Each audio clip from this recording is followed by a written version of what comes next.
sedang menyaksikan live update Tribun News bersama saya, Firda Ananda.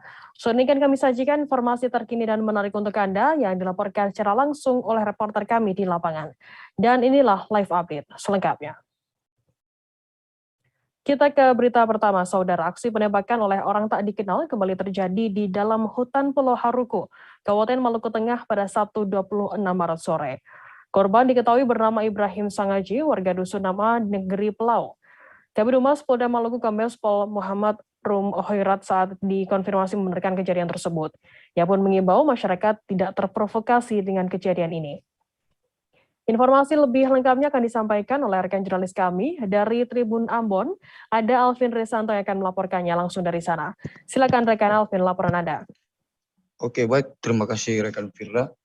Jadi kronologis awal kejadian ini menurut pihak kepolisian bahwa kejadian ini bermula pada hari Sabtu sore sekitar pukul 17.00 di mana korban yang meninggal Ibrahim Sangaji beserta istrinya sedang mencari hewan peliharaannya sapi di hutan Pulau Haruku yang terlepas, dan saat melakukan pencarian hewan milik korban, disitulah terjadi penembakan di hutan Pulau Haruku, dan sempat menurut keterangan polisi sempat terjadi bunyi tembakan 2 kali, dan pada saat itu istrinya langsung kabur untuk meminta pertolongan kepada warga, dan karena sudah melihat suaminya tertembak. Untuk saat ini polisi masih melakukan olah TKP, dan olah TKP ini sudah berlangsung selama 2 hari, yang di mana pertama hari Minggu kemarin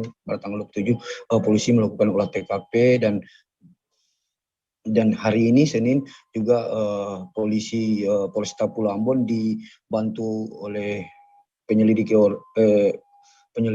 Polda Maluku melakukan olah TKP di tempat kejadian untuk mengetahui kejadian tersebut.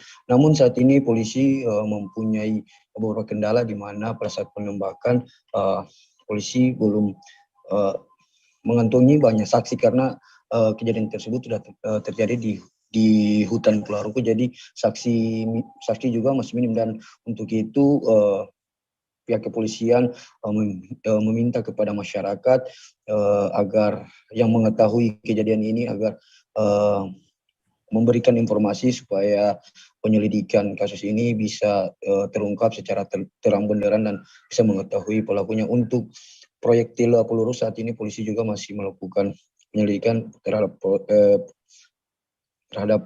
peluru tersebut yang digunakan organik atau senjata organik mustaya atau senjata rakitan. Dan untuk itu atas kejadian ini polisi menghimbau kepada masyarakat di Pulau Haruku agar tidak terprovokasi dengan isu-isu yang tidak bisa dipertanggungjawabkan kebenarannya, dan polisi juga Polda Maluku juga menghimbau kepada masyarakat untuk menjaga situasi keamanan supaya aman dan kondusif, dan saat ini biarkanlah pihak kepolisian untuk bekerja mencari pelaku. Dan untuk diketahui penembakan di hutan Pulau Haruku ini sudah terjadi 3 kali, di mana pada bulan Januari kemarin dan bulan Februari, dan terakhir kemarin bulan Maret. Begitu rekan Firda. Baik, terima kasih rekan jurnalis dari Tribun Ambon, Alvin Resanto atas laporannya. Selamat bertugas kembali, dan Tribuners akan kami tampilkan wawancara dari Kabid Humas Polda Maluku dari Rum Ohoirat. Berikut liputannya untuk Anda. Jadi terkait dengan perkembangan kasus di Pulau Haruku yang penembakan itu, Pak? Ya, sementara saat ini dilakukan olah TKP lanjutan di TKP, kemudian tim penyidik dan penyelidik kami juga sementara bergerak. Kami mohon bantuan dari masyarakat.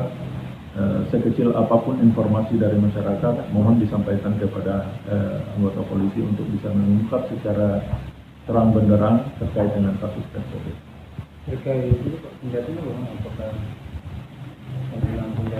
Ya, justru dengan olah TKP itulah nanti hasilnya kita akan mengetahui apakah mudah-mudahan bisa ditemukan barang bukti di TKP sehingga bisa membuat terang kasus tersebut.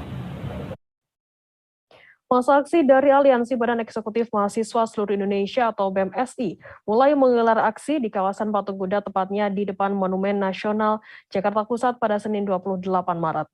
Terpantau ratusan mahasiswa yang tergabung dari berbagai perguruan tinggi tiba sekitar pukul 12 siang dan langsung menyampaikan sejumlah tuntutan. Adapun beberapa tuntutan yang disampaikan yakni meminta pemerintah untuk sedianya menstabilkan harga bahan pokok hingga menolak penundaan pemilu 2024. Informasi lebih lengkapnya akan disampaikan oleh rekan jurnalis kami dari tribunnews.com, ada Rizky Sandi Saputra akan melaporkannya. Silakan rekan Rizky, laporan Anda. Ya, selamat sore Firda dan juga Tribuners dimanapun Anda berada. Saat ini saya Rizky Sandi Saputra melaporkan langsung dari tepatnya di depan Monumen Nasional atau Monas Jakarta Pusat atau di kawasan Patung Kuda di Jalan Medan Merdeka Barat Jakarta Pusat, di mana pada hari ini atau sore ini sedang berlangsung aksi yang disampaikan oleh Badan Eksekutif Mahasiswa Seluruh Indonesia atau BEMSI yang tergabung dari belasan perguruan tinggi di seluruh Indonesia pastinya. Di mana Firda dalam aksi ini mereka menuntut kepada pemerintah, khususnya kepada Presiden RI Joko Widodo untuk sedianya bisa menstabilkan harga barang pokok.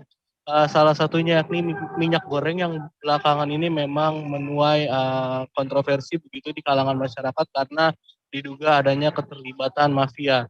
Tak hanya itu, Firda, tadi juga koordinator dari BEMSI yakni Lutfi menyatakan kalau pihaknya juga menolak adanya wacana penundaan dari pemilu 2024 dan juga rencana adanya presiden 3 periode.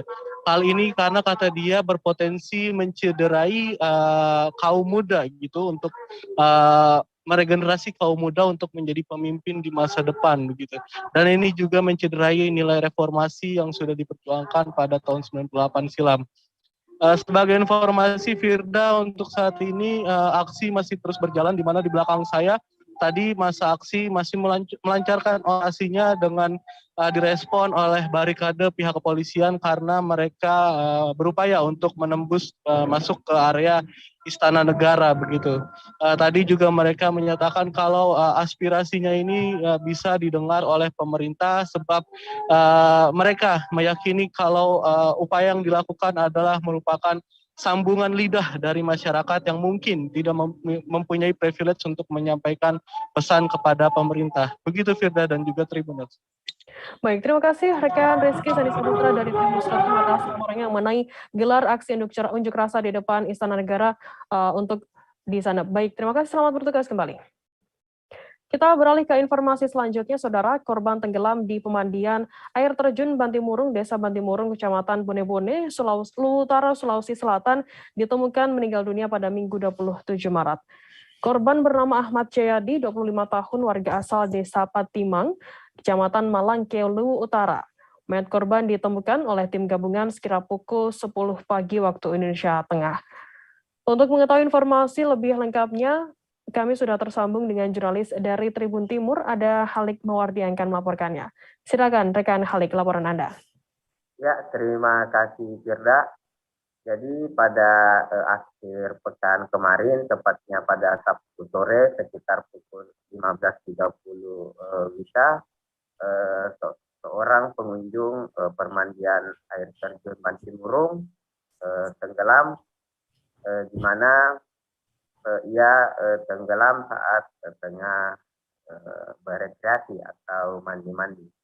Pengunjung tersebut diketahui berasal dari Desa Patimang, Kecamatan Malangke, Kabupaten Luwu Utara, Provinsi Sulawesi Selatan, bernama Ahmad Jayadi. Selain itu, korban juga merupakan salah satu aparat desa yang berada di kantor Desa Malangke. Mayat korban sendiri, Firda, baru ditemukan pada minggu atau sehari setelah tenggelam sekitar pukul 10 WITA. Proses pencarian berlangsung dramatis, di mana tim SAR gabungan menurunkan penyelam untuk melakukan pencarian. Selain itu, keluarga korban juga menurunkan beberapa paranormal untuk mencari korban. Korban sendiri ditemukan di bawah pusaran air terjun oleh tim penyelam yang berasal dari Basarnas dan tim SAR lainnya. Setelah ditemukan, mayat korban dibawa ke rumah duka sekitar 40 km dari lokasi permandian Bantimurung, kemudian dikebumikan. Kejadian korban tenggelam dan meninggal dunia di Bantimurung bukan kali pertama terjadi. Pada pertengahan tahun lalu juga permandian tersebut memakan korban. Warga setempat sendiri berharap pemerintah untuk sementara menutup permandian lantaran dianggap tidak safety bagi para pengunjung. Hanya saja sampai saat ini belum ada keterangan dari pemerintah setempat apakah akan menutup permandian tersebut. Demikian, Firda. Baik, terima kasih rekan jurnalis dari Tribun Timur, Halim Mawardi atas laporannya. Selamat bertugas kembali. Kita beralih ke informasi selanjutnya, Saudara. Abizar 20 tahun nekat membakar rumahnya di Jalan Sawah Lio, Kelurahan Jembatan 5, Kecamatan Tambora, Jakarta Barat pada Minggu 27 Maret sore. Bibi Abizar Nur Hayati, 47 tahun mengatakan, keponakannya sudah 1 tahun ini mengalami gangguan jiwa. Dalam pernyataannya, ia tidak menceritakan penyebab keponakannya mengalami gangguan jiwa, namun menerangkan keponakannya pernah dirawat di rumah sakit jiwa. Informasi lebih lengkapnya akan disampaikan oleh rekan jurnalis kami dari portalkotalive.com, ada Miftahul Munir yang akan melaporkannya. Silakan rekan Munir. Baik, rekan Firda, bisa saya jelaskan bahwa peristiwa kebakaran di Jalan Sawalio RT 2 dan 3 Kecamatan Tambora, Jakarta Barat ini terjadi pada hari Minggu 27 Maret 2022 kemarin, sekira pukul 15.15 WIB, di mana salah satu pelakunya adalah merupakan orang dengan gangguan jiwa, dan memang peristiwa ini sebelumnya sudah direncanakan oleh pelaku dari keterangan warga bahwa dia mendapat bisikan goib. Kemudian setelah membakar, warga pun berjibaku menjinakkan api. Namun sayangnya belasan rumah yang ada di sana terbakar karena bangunan rumahnya terbuat dari kayu dan juga asbes. Kemudian polisi juga tadi sudah melakukan olah tempat kejadian perkara, dan memang hasil ditemukan ada unsur kesengajaan membakar rumah di pemukiman padat penduduk. Dari keterangan kepolisian bahwa memang pelaku ini bernama Abrizal Akbar ini mengalami gangguan jiwa dan sempat kabur dari Rumah Sakit Jiwa Grogol, Jakarta Barat, di mana pada saat kabur itu pihak rumah sakit sendiri berencana akan menjemput pada kemarin sore sekira pukul 17.00 WIB. Namun 2 jam sebelum penjemputan oleh pihak rumah sakit, justru Abizar ini melakukan pembakaran ke rumahnya menggunakan bensin yang diambil dari sepeda motornya. Kemudian pihak kepolisian juga sudah melakukan tes urin dan hasilnya memang Abizar ini negatif dari narkoba. Namun keterangan warga sekitar bahwa Abizar Akbar ini adalah kecanduan narkoba dan tidak bisa membeli barang haram tersebut, sehingga terjadilah stres dan mengakibatkan sering mengamuk, melakukan pemukulan kepada warga sekitar, dan salah satu korbannya adalah ketua RW setempat. Kemudian saat ini Abizar sudah dibawa ke Rumah Sakit Jiwa untuk mendapatkan perawatan medis. Begitu rekan Firda. Baik, terima kasih rekan jurnalis dari portalkotalive.com, Miftahul Munir atas laporannya. Selamat bertugas kembali. Tribuners, akan kami tampilkan wawancara yang tadi sudah dihimpun oleh rekan jurnalis kami dari Bibi Abizar Nur Hayati, 47 tahun. Berikut liputannya untuk Anda.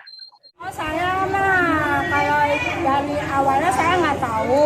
Saya ngelihatnya api udah ke atas, udah gede. Itu dari rumah siapa, Bu? Dari rumah saya.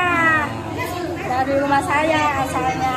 Itu ya ponakan saya sakit jiwa. Oh, ponakan Ibu. Bu, sebelumnya sempat berantem apa gimana sih, Bu? Enggak. Dia tuh katanya ada bisikan. Bisikan gaib. Ya. Ke rumah. Ya itu ponakan ibu sendiri ya? Iya. Terus sempat melihat bawa bensin ke atas nggak? Enggak, saya di luar. Saya lihatnya ini udah gede aja api. Soalnya saya lagi di luar, lagi di rumah teman saya pulang. Itu pas lihat ya Allah itu api udah gede, udah ngebul gitu api. Saya tahunya itu doang. Saya mah awalnya yang nyiram itu pertamanya saya nggak tahu itu mah. Bu, ini ponakan ibu udah lama Bu sakitnya Bu? Udah ada setahun kayaknya. Iya, dia ada cuma nggak kontrol. Oh, katanya memang pasien RSJ Bu Iya, ya? benar. Dia nggak kontrol 3 bulan, apa 4 bulan, saya nggak tahu, dia nggak minum obat doang. Dia angot gitu. Abu, begitu. Oh, berarti baru setahunan ini Bu ya? Nah, Terus sekarang ponakannya kemana Bu? di rumah sakit jiwa. Udah dari Tambora, Polsek Tambora. Nah, dibawa ke rumah sakit jiwa, ke Grogol lagi dia sama polisinya. Berarti memang sempat pasien RSJ terus nggak kontrol ya Bu ya? Ya. Bu, saat kejadian yang ngelihat bawa bensin siapa Bu? Saya kurang tahu. Oh, kurang tahu ya? Iya. Saya tuh kurang tahu. Berarti apinya berasal dari kamarnya si dia Bu? Dari kamar yang stres itu Iya, adik iya. saya, Oh, iya, ponakan saya itu. Namanya Abizar itu ya Bu? Iya. Itu kalau boleh tahu sakitnya gara-gara apa sih Bu? Terus saya juga kurang tahu. DPP PDI Perjuangan menggelar acara demo masak tanpa minyak goreng dengan peserta yang diikuti oleh kader PDIP, chef, dan ahli gizi. Acara demo masak tanpa minyak itu digelar di Sekolah Partai Jalan Lenteng Agung, Jakarta Selatan pada Senin 28 Maret. Hadir di lokasi acara Sekjen PDIP, Hasto Kristianto, kemudian ada Ketua DPP PDI Perjuangan Bidang Pariwisata Wiryanti Sukamdani, kemudian ada juga Kepala BKKBN Hasto Wardoyo dan Wakil Wali Kota Semarang Hefea Rita Girahayu maksud kami. Informasi lebih lengkapnya akan disampaikan oleh rekan jurnalis kami dari tribunnews.com. Ada Franciscus Adiwida yang akan melaporkan langsung dari sana. Silakan rekan Frans, laporan Anda. Ya, baik Firda, hari ini Senin tanggal 28 Maret 2022, DPP PDI Perjuangan menggelar pameran serta demo memasak tanpa minyak goreng yang dikerjakan oleh belasan perwakilan setidaknya 18 daerah. Kegiatan ini berlangsung di halaman gedung Sekolah Partai DPP PDI Perjuangan di Lenteng Agung, Jakarta Selatan. Para peserta acara ini adalah pengurus, kader partai, dan ada juga chef serta ahli gizi yang dihadirkan dalam acara ini. Lalu dalam keterangannya, Sekjen PDIP Hasto Kristianto mengatakan bahwa kekayaan kuliner Indonesia sangat luar biasa, ada aneka ragam, beserta makanan yang bisa diolah tanpa digoreng. Bahkan Presiden pertama, yaitu Insinyur Soekarno, sudah melakukan riset selama 7 tahun melalui buku Mustika Rasa. Selain itu, Ketua DPP Bidang Pariwisata, Wiryanti Sukamdani, menjelaskan bahwa acara ini untuk menunjukkan betapa Indonesia adalah negara yang kaya akan kuliner, pangan, serta makanan-makanan yang ada di Indonesia merupakan makanan-makanan yang bergizi. Acara ini juga dibuka langsung oleh Ketua Umum DPP PDI Perjuangan, Ibu Megawati Soekarno Putri. Firda. Baik, terima kasih rekan jurnalis dari tribunnews.com Frans atas laporannya. Selamat bertugas kembali. Kita beralih ke informasi selanjutnya, Saudara. Wakil Menteri Perdagangan atau Mendak Jerry Sambuaga memantau secara langsung ketersediaan stok dan harga kebutuhan pokok jelang bulan puasa di Pasar Kilometer 5 Palembang, yang mendatangi beberapa pedagang sayur, telur, minyak, dan sembako. Menurutnya, selesai mengecek satu persatu harga di Pasar Kilometer 5, memang ada beberapa yang mengalami kenaikan dan ada yang turun. Untuk mengetahui informasi lebih lengkapnya terkait hal ini akan disampaikan oleh rekan jurnalis kami dari Tribun Sumsel, ada Linda yang akan melaporkannya. Silakan rekan Linda, laporan Anda. Iya, Firda. Dapat saya informasikan di Perdagangan Wamenak, Jerry Sambuaga memantau secara langsung ketersediaan stok dan harga kebutuhan pokok jelang bulan puasa di Pasar 5 di Palembang. Beberapa pedagang yang disambangi secara langsung telur, minyak, ada sembako juga. Nah, untuk minyak goreng di Pasar KM5 rata-rata memang banyak yang dijual, namun banyak kan yang di kemasan. Sedangkan yang untuk curahnya itu agak terbatas gitu ya. Untuk harganya yang dijual itu 22.000 per kilo, itu mulai dari gitu ya, karena variatif harganya. Kemudian ada juga untuk telur ada sedikit kenaikan, yang rata-rata tadinya dijual 20.000 menjadi 22.000, ada juga yang 23.000. Lalu bawang putih yang tadinya 25.000 menjadi 30.000. Menurut Wamendak, ia memastikan supply-nya tadi terjaga, stok aman dan harga stabil. Memang ada beberapa yang mengalami kenaikan, tapi ada juga yang turun. Jadi kenaikan itu masih diambang wajar. Wamendak juga menekankan yang paling penting itu adalah stoknya aman, terjamin, serta harganya stabil. Nah, harapannya jelang puasa nanti harga terkendali dengan baik. Nah, pihaknya juga akan rutin melakukan pemantauan ke pasar-pasar. Dan Wamendak juga menyampaikan pesan ini, untuk pendistribusian itu tanggung jawab semua pihak, baik pusat maupun daerah. Begitu, Firda. Baik, terima kasih rekan jurnalis dari Tribun Sumsel Linda atas laporannya. Selamat bertugas kembali. Dan Tribuners, akan kami tampilkan wawancara yang tadi sudah dihimpun oleh rekan kami Linda dari Wakil Menteri Perdagangan Jerry Sambuaga. Berikut liputannya untuk Anda. Kami bersama dengan teman-teman dari Kadis Provinsi, Kadis Kota ya, dari Bulog dan teman-teman stakeholders melihat langsung, memantau langsung, datang ke pasar, mengecek satu persatu harga-harga barang-barang dan komoditas ya. Memang ada beberapa yang mengalami kenaikan, tapi saya sempat tanya tadi kepada para pedagang, ada yang sudah turun. Ini naik turun, fluktuasi dalam mudah-mudahan insya Allah dalam wajar yang kisaran yang wajar, yang normal. Tapi ada juga tadi beberapa barang yang sudah turun jauh melebihi ekspektasi kita. Dan yang paling penting yang ingin saya tekankan adalah stoknya ada. Itu paling penting. Stok ada, terjamin ya, mulai dari kebutuhan bahan pokok seperti minyak goreng ya, sampai ke tadi kita lihat juga sempat gula, lalu juga tadi ada cabai, ada bawang putih, bawang merah dan seterusnya. Dan itu insya Allah kita berharap mudah-mudahan pasokan aman, supaya aman, distribusi lancar, sehingga kita bisa sama-sama menikmati menyambut ya bulan Ramadan dengan baik ya. Mungkin itu aja ya. Oke. Kita beralih ke Papua, Saudara. Harga cabai rawit lokal dan cabai keriting di pasar tradisional Wosi, Kabupaten Manokwari, Papua Barat hingga menjelang bulan Ramadan masih dalam kondisi yang normal.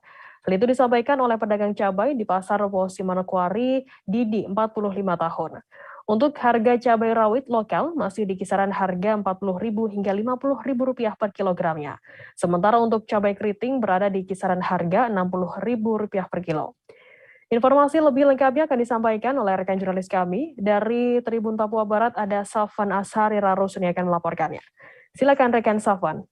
Iya, Firda dan juga Tribuners dimanapun Anda berada, hari ini dapat saya kabarkan dari Kabupaten Manokwari bahwa terkait dengan harga cabai rawit dan juga cabai keriting di Kabupaten Manokwari menjelang bulan suci Ramadan 1443 Hijriah atau 2022 Masehi ini, hingga saat ini untuk kondisi harga cabai rawit lokal yang ada di Kabupaten Manokwari masih dalam posisi stabil, harganya masih normal dengan beberapa bulan sebelumnya, yakni masih berada di kisaran harga Rp40.000 hingga Rp50.000 per kilogram.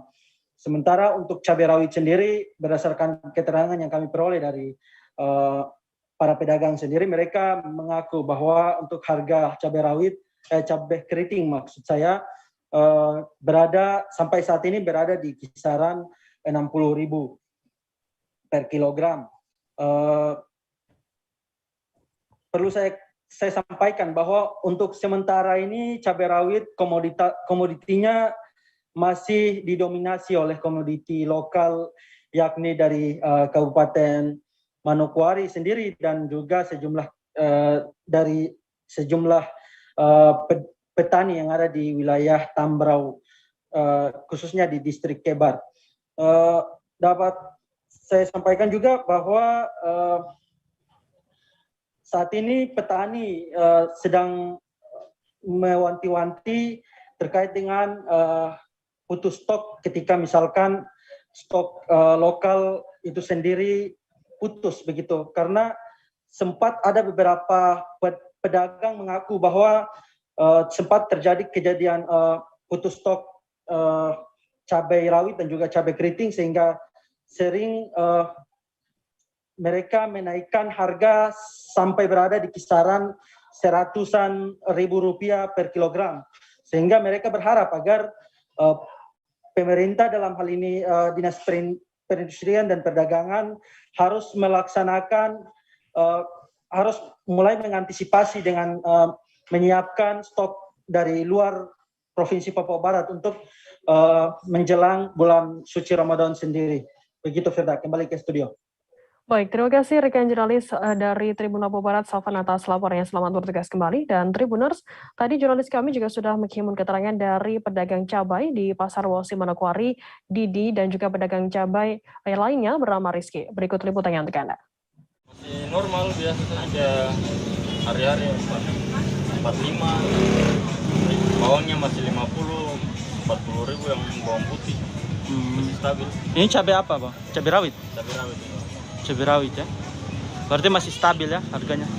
Kalau sebelumnya, kalau misalkan sudah masuk bulan Ramadan, harganya naik atau tidak? Biasanya agak naik, kalau pas mau masuk Ramadan itu agak naik 5.000. 5.000 ya. Sekitar berapa? 50-an ya. Berarti sampai saat ini masih stabil ya. Stabil. Harganya cabai rawit, untuk cabai rawit ya. Belum tahu nanti karena biasa juga rica sampai 80 juga kadang. Sampai 80, 100 juga ya. Kalau air-air ini masih normal. Masih normal ya. Iya. Untuk bawang sendiri? Kalau bawang masih normal juga. Alhamdulillah masih sama tetap. Dari Surabaya tetap. Harganya tetap masih normal ya? Iya. Kalau penjualan masih normal. Iya. Kalau seperti lockdown kemarin, sekarang kapal sudah lancar ya. Kalau biasanya harga kalau masuk ke bulan puasa itu biasanya berapa? Kalau kayak tahun lalu tetap saja kayaknya. Tetap ya? Iya. Tapi tidak naik-naik? Iya, kalau bawang normal. Bawang normal ya? 50-an ya? Iya. Yang biasa naik turun itu hanya rica ini. Rica kadang ya? Naik, kadang normal lagi harganya. Iya. Biasanya kalau rica ini kan dia sering naik ya. Iya. Mungkin harapan kepada pemerintah daerah sendiri seperti apa? Mungkin dalam untuk menstabilkan harga.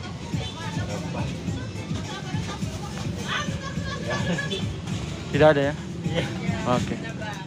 Untuk penjualan di 50.000 jualan. Ada yang 45 juga. Barang dari lokal saja, dari Krapi sama dari Kebar. Dari Kebar. Iya. Kalau menjelang bulan puasa sendiri harganya masih stabil ataukah? Ini masih stabil ya.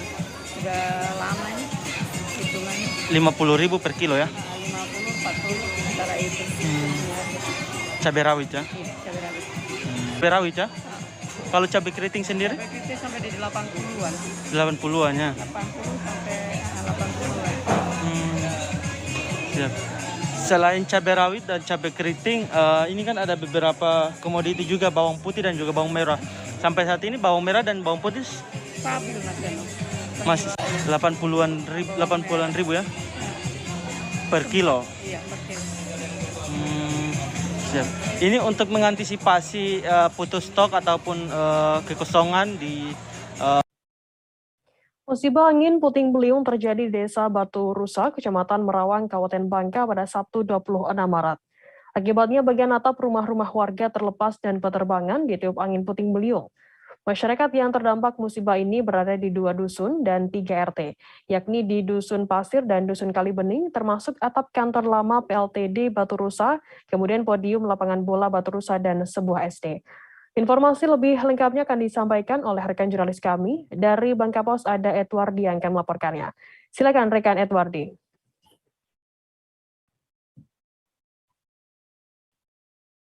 Halo rekan Edwardi, bisa mendengar kami dari studio? Ya, terima kasih rekan Firda. Terima kasih, saya Edwardi, wartawan Bangka Pos. Ya, terima kasih. Ini saya Edwardi dari Bangka Pos melaporkan akibat musibah puting beliung sudah menyebabkan sekitar 100 rumah warga di Desa Batu Rusa mengalami rusak di bagian atap truk. Itu sementara sudah ada bantuan dari pemerintah berupa atap plastik ya, atap plastik untuk mengatasi sementara rumah-rumah warga yang bocor ataupun atapnya rusak atau terbang di bawah angin beliung. Seperti yang dilakukan Pak Suroto, tapi ada juga warga yang berinisiatif sendiri untuk memperbaiki rumah mereka dengan menggunakan sisa-sisa masih bangunan ataupun atap yang masih tersisa yang tidak pecah. Seperti yang dilakukan oleh Pak Suroto, warga Kampung Pasir, Desa Batu Rusak. Setelah musibah tersebut, beliau mulai membersihkan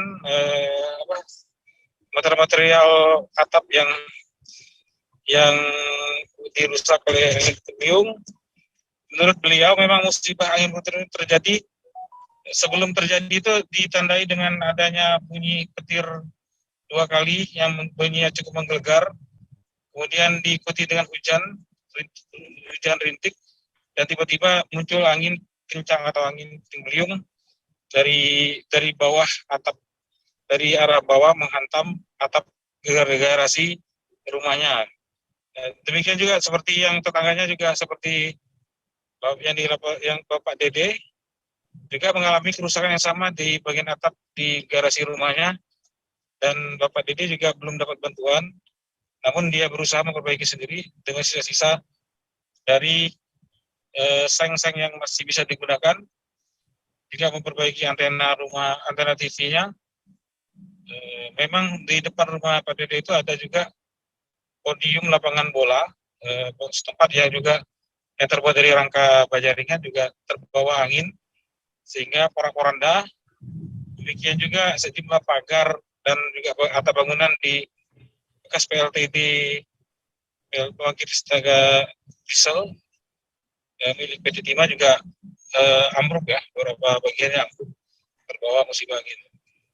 Memang dari pihak BPBD Bangka dan Pemdes setempat melakukan pendataan kepada warga-warga yang mengalami musibah tersebut, membuat data real berapa kerusakan yang terjadi, misalnya berapa jumlah asbes yang dibutuhkan ataupun bahan-bahan bangunan, material bangunan lainnya yang dibutuhkan oleh warga untuk kemudian dilaporkan kepada pemerintah daerah setempat. Demikian Mbak Firda. Baik, terima kasih rekan jurnalis dari Bangka Post, Edward di atas laporannya. Selamat bertugas kembali. Tribuners, kita akan jeda sejenak, tetaplah di Live Update. Oke, apa kabar Bang Arif di sini untuk strateginya? Kalau saya sendiri di Gimik 37 ini yang semalam baru mulai, saya udah sebenarnya aku nggak ngerasa itu penangkapan atau penggerbegan atau apapun itu. Karena gini loh, posisinya aku jadi kita mengenal disebut dengan stroke yang tidak berdarah dengan stroke yang berdarah. Stroke yang tidak berdarah itu biasanya ditandai dengan adanya penyumbatan. Kalau itu terjadi di sini mungkin pikirnya tidak ke situ kali ya. Tapi kalau di Korea atau di Kamboja itu ada beberapa paper yang saya itu Mas, ya, dulunya tukang koran. Oh gitu ya. Tukang koran. Ya, saya baca itu Pak. Tuh kan pernah baca kan? Ya. Jadi kalau saya jadi pangdam itu udah bersyukur banget. Si anak ini dijadikan sebagai tersangka begitu. Ya, kalau ini kita bicara yang di luar kasus Sebongondo ya. Dengan nama hujan shower, di mana terdapat batas jelas antara daerah hujan dan tidak hujan yang biasanya terjadi pada fase awal mature stage atau tahap berbahaya itu Kang. Jadi mulai artinya terjadinya perlembekan. Nah itu untuk penetrasi akan sulit gitu ya. Dok, saya ini menurut saya memang tidak mudah, bukan urusan tanah diambil. Kalau misalnya Amerika Serikat sekarang, Rasulullah mengatakan dalam sebuah hadis bahwa berpuasa di 6 hari Syawal itu. Oke, apa kabar Bang Arif di sini untuk strateginya? Kalau saya sendiri di Gimik 37 ini yang semalam baru mulai, saya udah sebenarnya aku nggak ngerasa itu penangkapan atau penggerbegan atau apapun itu. Karena gini loh, posisinya aku jadi kita mengenal disebut dengan stroke yang tidak berdarah dengan stroke yang berdarah. Stroke yang tidak berdarah itu biasanya ditandai dengan adanya penyumbatan. Kalau itu terjadi di sini mungkin pikirnya tidak ke situ kali ya. Tapi kalau di Korea atau di Kamboja itu ada beberapa paper yang saya itu Mas, ya, dulunya tukang koran. Oh gitu ya. Tukang koran. Ya, saya baca itu Pak. Tuh kan pernah baca kan? Ya. Jadi kalau saya jadi Pangdam itu udah bersyukur banget. Si anak ini dijadikan sebagai tersangka begitu. Ya, kalau ini kita bicara yang di luar kasus Sukombo ya. Dikenal dengan nama hujan shower, di mana terdapat batas jelas antara daerah hujan dan tidak hujan yang biasanya terjadi pada fase awal mature stage atau tahap Berbahaya dewasa. itu Kang. Jadi mulai artinya terjadinya perlembekan. Nah itu untuk penetrasi akan sulit begitu ya. Dok, saya ini menurut saya memang tidak mudah, bukan urusan tanah diambil. Kalau misalnya Amerika Serikat sekarang, Rasulullah mengatakan dalam sebuah hadis bahwa berpuasa di 6 hari Syawal itu. Oke, apa kabar Bang Arif di sini untuk strateginya? Kalau saya sendiri di Jumit 37 ini yang semalam baru mulai, Apa yang saya dirasakan udah Kak Nita? Sebenarnya aku nggak ngerasain penangkapan atau penggerebegan atau apapun itu. Karena gini loh, posisinya aku Kriteria. Jadi kita mengenal disebut dengan stroke yang tidak berdarah dengan stroke yang berdarah. Stroke yang tidak berdarah itu biasanya ditandai dengan adanya penyumbatan. Kalau itu terjadi di sini mungkin pikirnya tidak ke situ kali ya. Tapi kalau di Korea atau di Kamboja itu ada beberapa paper yang Saya itu Mas, dulunya tukang koran. Oh gitu ya. Tukang koran. Ya, saya baca itu, Pak. Tuh kan, pernah baca kan? Ya. Jadi kalau saya jadi Pangdam itu udah bersyukur banget. Si anak ini dijadikan sebagai tersangka begitu. Ya, kalau ini kita bicara yang di luar. Terima kasih Anda masih bersama kami di live update. Kita beralih ke informasi selanjutnya, Saudara. Pelaku perampokan pengemudi taksi online di Ciparai, Kabupaten Bandung hanya bisa tertunduk dengan tangan di borgol saat digiring di Mapolresta Bandung pada Senin 28 Maret. Kasus pencurian dengan kekerasan terhadap korbannya, pengemudi driver ojol ini, terjadi pada 25 Maret lalu, tepatnya pukul 2 dini hari. Korban mengalami luka lebam di pelipis sebelah kiri dan mengalami luka tusuk. Untuk mengetahui informasi lebih lengkapnya, kami sudah tersambung dengan jurnalis dari Tribun Jabar, ada Lutfi Ahmad Mauludin yang akan melaporkannya. Silakan rekan Lutfi, laporan Anda.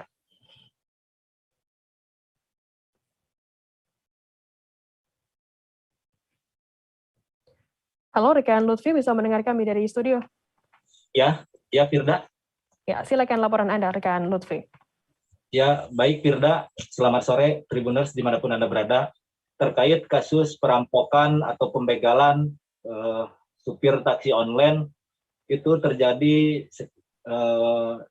tanggal 25 Maret, sekitar pukul 2 dini hari, di mana supir taksi online yang bernama Irwan ini mengaku mendapatkan penumpang ataupun mendapatkan orderan di daerah Cilengkrang menuju ke Ciparai. Saat di lokasi titik pengantaran di daerah sepi berdekatan dengan sawah dan hanya 2 rumah, korban Irawan tiba-tiba dipukul oleh AH yang merupakan tersangka.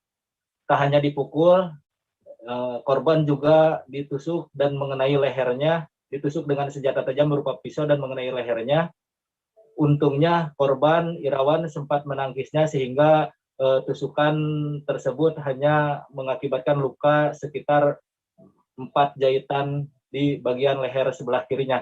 Sedangkan terkait pemukulan terhadap wajahnya, ia mengalami luka lebam. Dan tidak lama dari kejadian tersebut, hanya terhitung 2 hari, jajaran Polresta Bandung berhasil mengamankan AH. AH tersebut berhasil diamankan di tanggal 27 Maret 2020, tepatnya di Cilengkrang. Nah, saat digiring, AH hanya bisa tertunduk dan ia mengaku melakukan hal tersebut karena ingin membayar hutang dari pinjaman online sebesar 2 juta rupiah dan membayar kos-kosan. Dan untuk Irwan yang merupakan korban, ia hingga kini masih merasakan trauma karena tiba-tiba ia dihantam atau dipukul oleh pelaku, dan sampai saat tadi pagi pun ia masih teringat. Ia mengaku kejadian itu memang mengakibatkan trauma kepadanya, dan ia juga bersyukur bahwasanya pelaku dan mobil miliknya berhasil diamankan, dan tadi pun ia telah menerimanya langsung dari Kapolresta Bandung penyerahan barang bukti berupa mobil. Dia juga berterima kasih kepada Polresta Bandung yang telah bergerak cepat mengamankan pelaku perampokan di Ciparai tersebut. Ya, Firda. Baik, terima kasih rekan jurnalis dari Tribun Jabar Lutfi atas laporannya. Selamat bertugas kembali, dan akan kami tampilkan Tribuners wawancara yang tadi sudah dihimpun oleh rekan jurnalis kami dari Kapolresta Bandung. Berikut liputannya untuk Anda.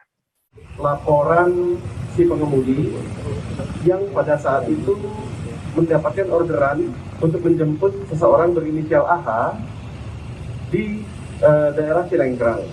Kemudian ingin diantarkan ke Kecamatan Ciparai, dan ketika sudah sampai di titik lokasi pengantaran, si korban mengatakan untuk mengikuti jalan sampai dengan gang kecil di mana tidak ada orang. Hanya ada 2 rumah yang ada di situ. Kemudian secara tiba-tiba tersangka melakukan pemukulan dan penusukan ke leher korban, sehingga korban mengalami lebam di pelipis sebelah kiri dan mengalami luka tusuk sebilah pisau di leher sebelah kiri. Kemudian mengetahui dirinya diserang, maka korban mengatakan, kamu mau apa? Silakan, tapi tolong jangan bunuh saya punya keluarga. Nah, kemudian Seorang suami tega menganiaya anak dan istrinya di rumahnya yang terletak di Dusun Puhun, RT 3 RW 3 Desa Pangkalan, Kecamatan Ciawi Gebang. Tindakan penganiayaan yang dilakukan Anang, 42 tahun, terhadap anak dan istri di rumahnya sempat disaksikan langsung oleh Rahmat yang diketahui masih saudara pelaku. Kejadian yang berlangsung sekitar pukul 5 pagi lebih 30 menit, sontak membuat warga sempat gempar dan berdatangan ke lokasi kejadian. Korban yang diketahui bernama Santi, 36 tahun, tentu mengalami kritis dan dibawa ke Rumah Sakit Wijaya Kuningan. Sementara anaknya dirawat di Rumah Sakit Mitra Husada Ciawi Gebang. Untuk mengetahui informasi lebih lengkapnya, kami sudah tersambung dengan jurnalis dari Tribun Cirebon, ada Ahmad Rifai yang akan melaporkannya. Silakan rekan Rifai. Baik, Firda, dapat saya sampaikan untuk peristiwa penganiayaan yang dilakukan oleh suami terhadap anak dan istri terjadi di Desa Pangkalan sekira pukul 5.30 menit. Dari kejadian tersebut, diduga pelaku ini merupakan suami yang memang sebelumnya diketahui telah mengajak terhadap keluarganya termasuk anak dan istri itu untuk melakukan aksi nekat bunuh diri. Namun dengan penolakan yang terjadi pada istri dan anak, sehingga suami ini melakukan tindak aniaya dengan menggunakan senjata tajam. Yang pertama diketahui senjata tajam itu melukai leher daripada sang istri itu di bagian punggung dengan menggunakan golok. Kemudian senjata tajam yang kedua dilakukan oleh sang suami ini melakukan dengan pisau dapur yang ditujukan terhadap anak daripada pelaku tersebut. Diketahui adanya aksi penganiayaan yang dilakukan oleh suami terhadap anak istri ini sontak membuat warga sekitar berdatangan ke tempat kejadian perkara. Hal itu menyusul dengan jeritan daripada korban yang sedang mendapat penganiayaan dari suami. Tidak lama kemudian, saat kejadian berlangsung, saudara daripada pelaku ini, yaitu diketahui bernama Rahmat ini, menyaksikan namun tidak bisa menolong ataupun melerai daripada aksi penganiayaan yang dilakukan atas nama AN terhadap anak dan istrinya. Namun, tidak lama kemudian juga perangkat desa atau yang masih bertetangga dengan tempat kejadian tersebut, Budi langsung melalai dan menangkap aksi yang dilakukan atas nama AN terhadap anak dan istri. Dari tindakan tersebut, korban yang diketahui istri itu bernama inisial SS dan anaknya itu berinisial itu berhasil dilarikan ke rumah sakit karena diketahui mendapat luka bacokan atau luka sodetan daripada senjata tajam yang digunakan oleh pelaku tersebut. Sehingga dari kejadian berlangsung pagi tadi, pelaku sudah diamankan dan dibawa ke Mapores Kuningan. Demikian Firda yang dapat saya laporkan. Baik, terima kasih rekan jurnalis dari Tribun Cirebon Ahmad Rifayat atas laporan Anda. Selamat bertugas kembali. Kita beralih ke informasi selanjutnya, Saudara. Warga Kecamatan Pringsewu, Kabupaten Pringsewu diresahkan dengan berkeliarannya orang dengan gangguan jiwa atau ODGJ berjenis kelamin perempuan. ODGJ tersebut kerap tidur di teras-teras rumah warga, bahkan masuk ke dalam rumah. Warga yang resah sekaligus kasihan terhadap ODGJ tersebut berharap Pemkab Pringsewu melalui instansi terkait melakukan upaya untuk evakuasi.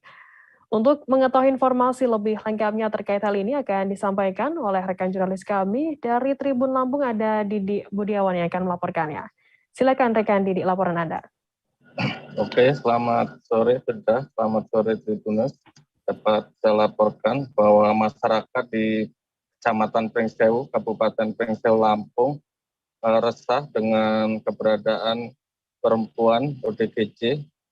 Perempuan ini muda, kisaran usia 30 tahun, sementara perempuan ini berkeliaran atau keliling jalan, kemudian singgah ke rumah-rumah warga dan terkadang terlihat tidur di teras rumah warga, sehingga mengakibatkan warga khawatir dan takut akan suatu hal terjadi pada perempuan ini.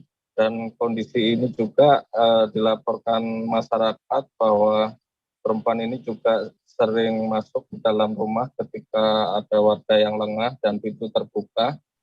Selain itu, tadi malam pada tanggal 27 Maret 2022 malam, terlihat berada di sekitar lingkungan 4 Kelurahan Pringsewu Timur, Kecamatan Pringsewu, dan kondisi perempuan ini juga dilaporkan kepada Kepala Dinas Sosial Pringsewu.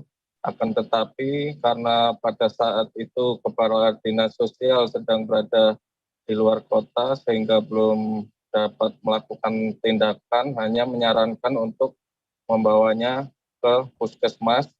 Namun warga bingung kaitan dengan cara membawa perempuan ini karena perempuan ini sulit diajak komunikasi dan susah dibujuk untuk diajak ke puskesmas.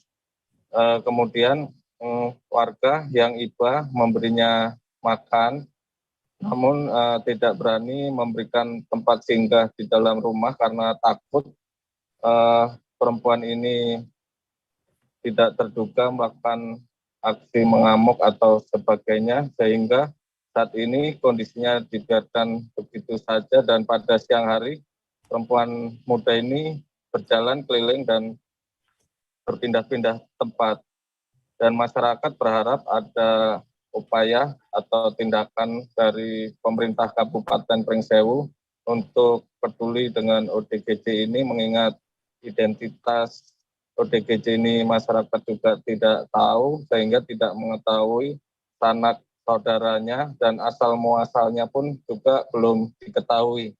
Begitu Firda. Baik, terima kasih rekan jurnalis dari Tribun Lampung, Didi Budiawan atas laporannya. Selamat bertugas kembali. Kita beralih ke informasi selanjutnya, Saudara. Beberapa tahun terakhir, rumah Abu Nawas yang ada di Handil Bakti, Kabupaten Batolai, Kalimantan Selatan viral di media sosial. Dan rumah tersebut viral lantaran bangunannya yang unik. Bila dilihat dari depan seperti rumah mewah, namun bila dilihat dari samping terlihat bentuk asli rumah yang hanya terbuat dari kayu. Setelah viral beberapa waktu lalu, kini rumah Abu Nawas masih tampak kosong, tidak berpenghuni.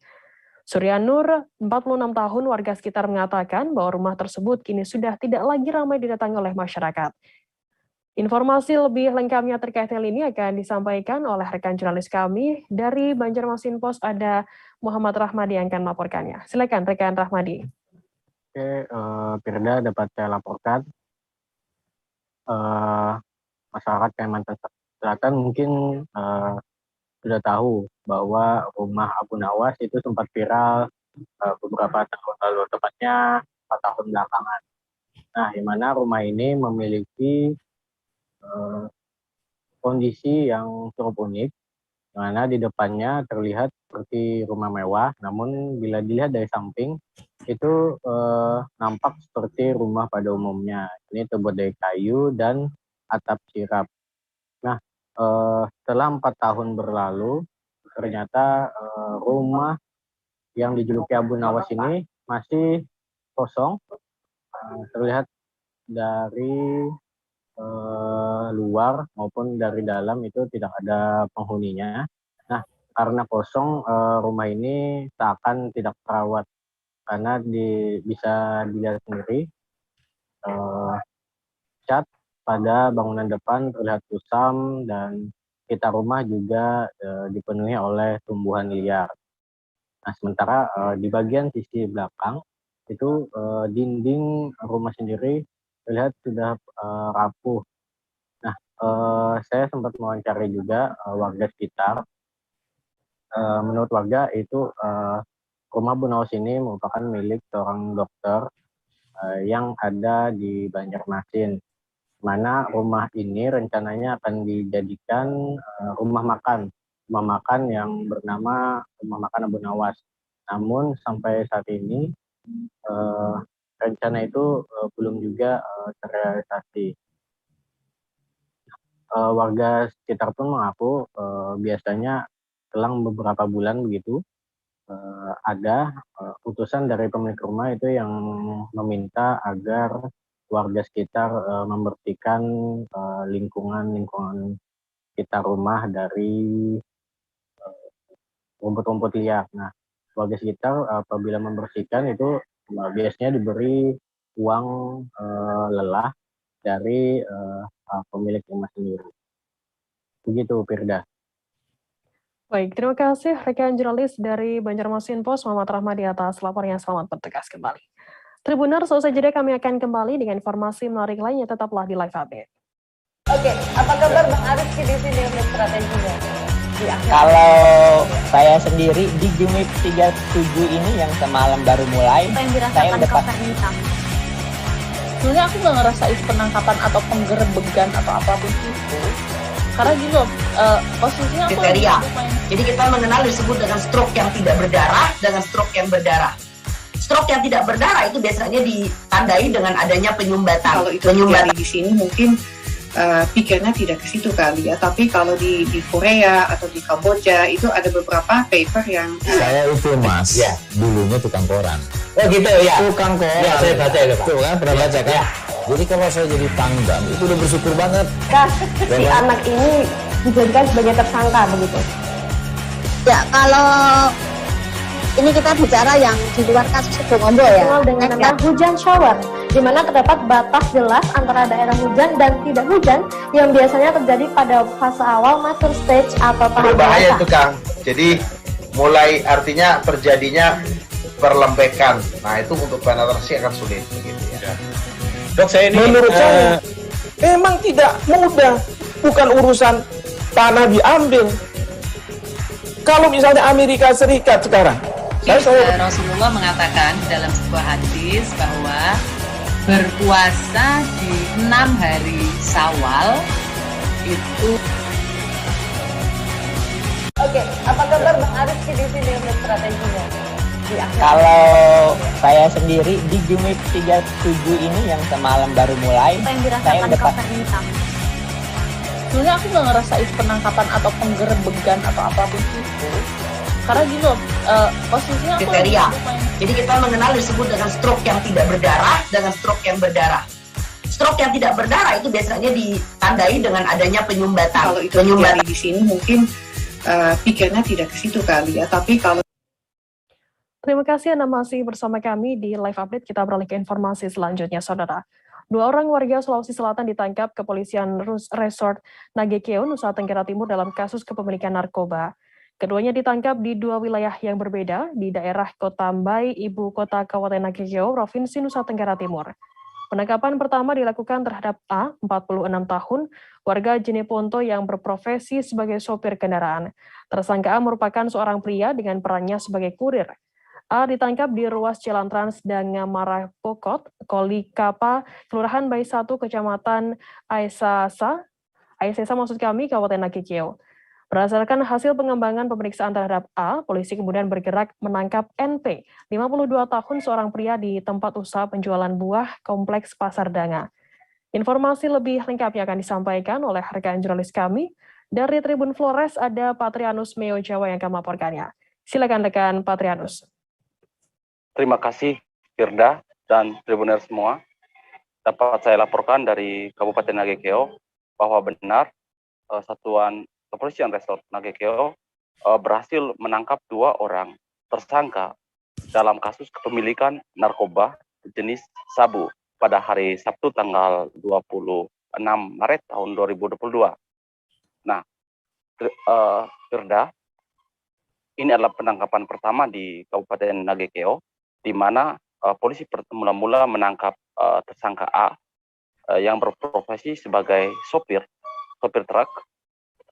A sendiri berperan sebagai kurir yang membawa narkoba dari Jeneponto, Provinsi Sulawesi Selatan ke Kabupaten Nagekeo melalui jalur laut dengan menumpang kapal motor penyeberangan KMP Sangke Palangga.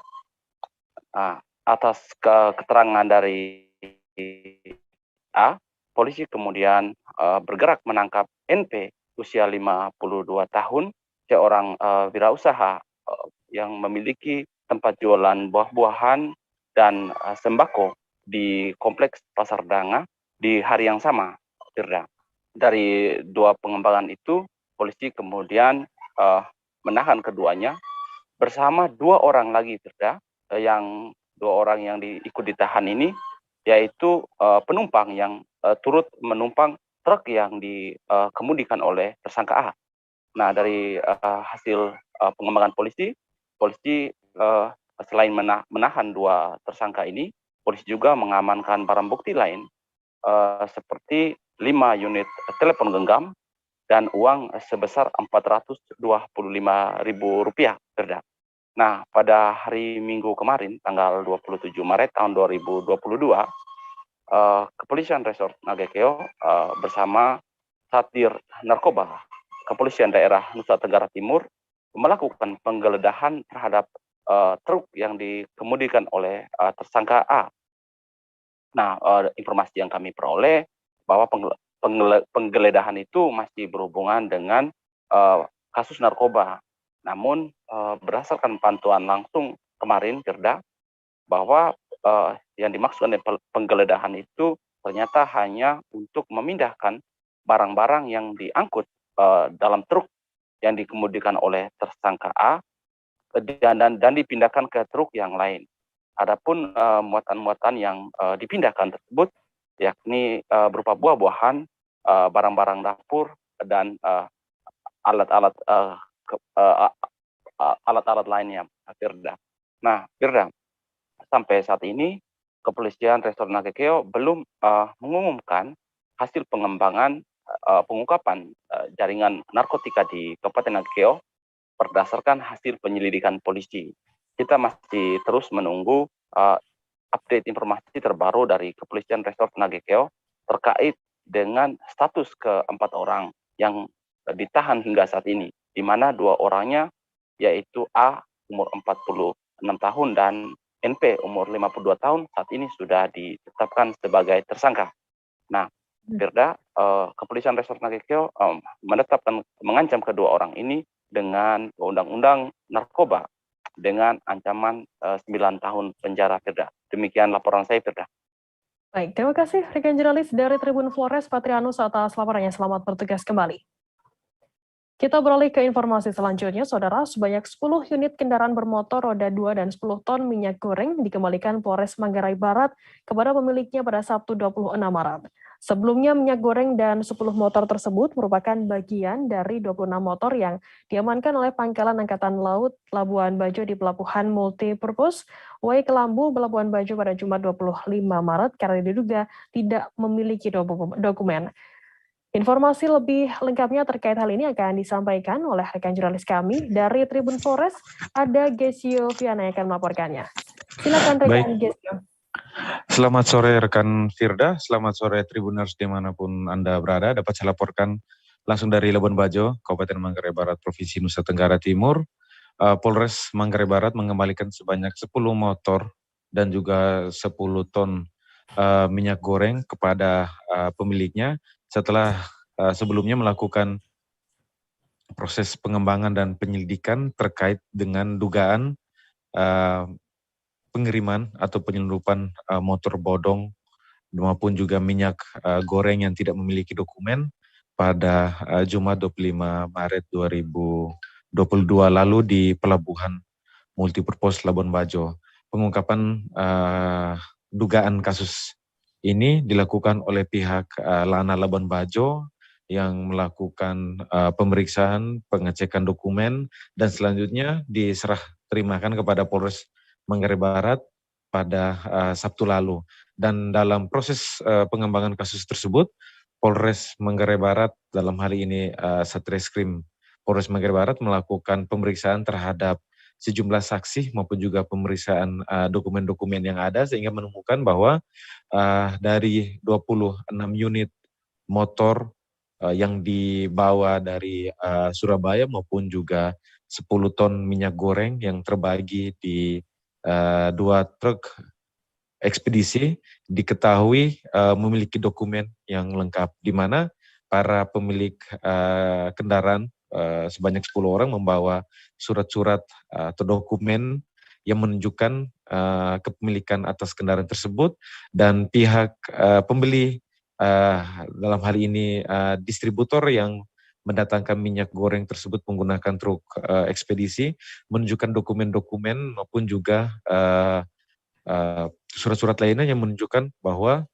minyak goreng tersebut memenuhi persyaratan secara administrasi maupun juga layak edar. Selanjutnya dapat saya sampaikan rekan Firda, masih terdapat sebanyak 16 unit kendaraan bermotor yang berada di Mapolres Manggarai Barat, dan pihak kepolisian mengimbau kepada para pemiliknya untuk membawa bukti dalam hal ini dokumen kepemilikan untuk ditunjukkan agar dapat melakukan pengambilan terhadap motor tersebut. Selanjutnya pihak kepolisian juga mengimbau kepada masyarakat agar melengkapi seluruh dokumen yang ada sebelum melakukan pengiriman antar daerah maupun juga antar pulau di wilayah Kabupaten Manggarai Barat. Sementara itu dapat saya sampaikan Firda, sebelumnya saya juga sempat melakukan wawancara terhadap pemilik truk ekspedisi, dalam hal ini supir itu sendiri yang menyayangkan juga insiden tersebut, bahwa pihaknya telah berusaha untuk melengkapi semua dokumen yang ada, tetapi masih dicurigai atau masih diduga melakukan pelanggaran. Sehingga ia pun juga berharap bahwa di area pelabuhan terdapat juga penambahan personil kepolisian sehingga sistem pengawasan maupun juga pengecekan barang dapat berjalan dengan normal di area pelabuhan Waikelamu Multipurpose. Demikian dapat saya laporkan Tribuners, saya kembalikan rekan Firda.